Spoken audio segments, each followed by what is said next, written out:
Good morning, everyone. We are continuing here in the laws of Kashrus, and another important halacha in the world of charif, of things that are sharp and spicy, sour, salt, extra salty, and the like. There's another chumah, there's another stringency that we must speak about when it comes to these sharp foods. And this is a very special halacha that focuses and revolves around the sakin, the knife that is used to cut these sharp foods. When a person normally cuts something, some kind of food with a knife, you push the knife into the food, and it causes that whatever flavor is in the food goes into the knife, or whatever's in the knife goes into the food. It works both ways, says Rav Forst. However,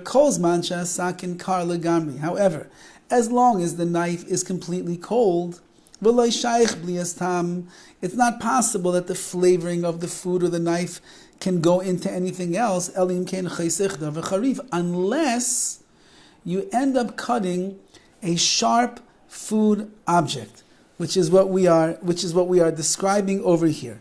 When you're cutting some kind of food that is sharp, again, it is the onions, it is the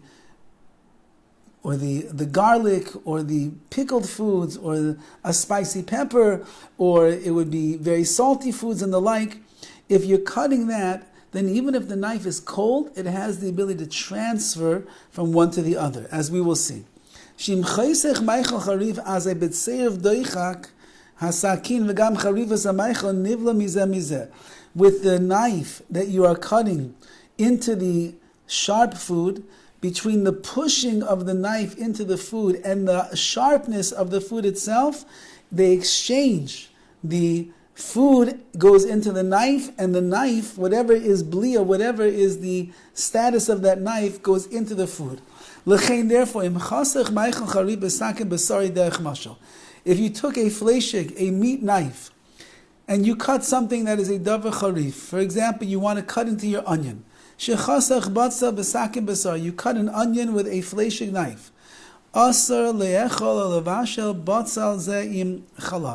You're not allowed to eat nor to cook this onion together with milk or dairy products. And so to the opposite. If you cut the onion with a milchig knife, a dairy knife, so then you cannot use those onions to cook together with meat, nor can you eat them together with meat. Even if the knife itself is not ben yomo, which means it has not been used for hot meat or hot milk for more than 24 hours, but we